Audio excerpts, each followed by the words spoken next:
America से America के Minnesota में अश्वेत व्यक्ति की पुलिस हिरासत में मौत के बाद पूरा अमेरिका विरोध की आग में चल रहा है। हालात बद से बदतर होते जा रहे हैं। विरोध और प्रदर्शन की आग अब अमेरिका की राजधानी वॉशिंगटन डीसी तक पहुंच गई है।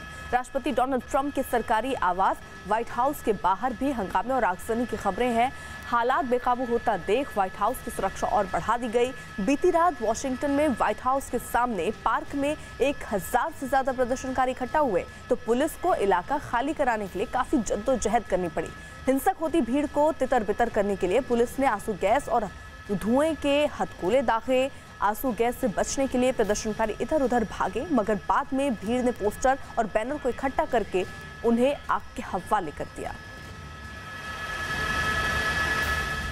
दरअसल अमेरिका में ये हिंसा 26 मई के बाद भड़की। 26 मई को अफ्रीकी मूल के एक नागरिक की पुलिस हिरासत में मौत के बाद अमेरिका के कई राज्यों में हिंसा के हालात दिखने लगे। हालात इस कदर बिगड़ गए कि राजधानी वॉशिंगटन समेत 40 शहरों में कर्फ्यू लगाना पड़ा। अमेरिका के 15 राज्यों में अफ्रीकी मूल के जॉर्ज फ्लॉयड की मौत के खिलाफ लगातार हिंसक प्रदर्शन जारी है। अमेरिका में कोरोना की वजह से पहले ही लोग गुस्से में हैं। ऐसे में लोगों का भारी तादाद में बाहर निकलकर प्रदर्शन करने से प्रशासन की मुसीबतें बढ़ती जा रही हैं।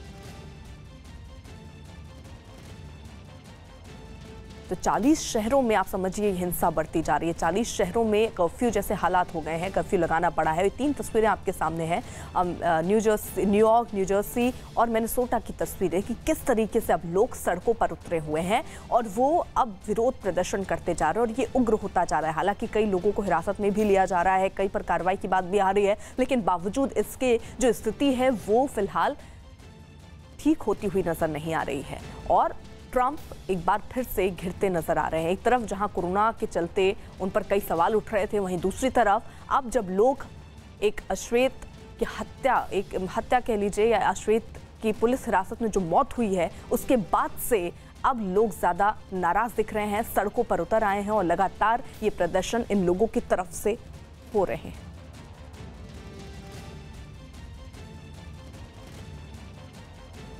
उधर नोएडा के सेक्टर 64 में एक तकिए बनाने वाली कंपनी में भयंकर आग लगने से हड़कंप मच गया। आग इतनी भयानक थी कि धीरे धीरे ये दूसरी कंपनी तक पहुंच गई।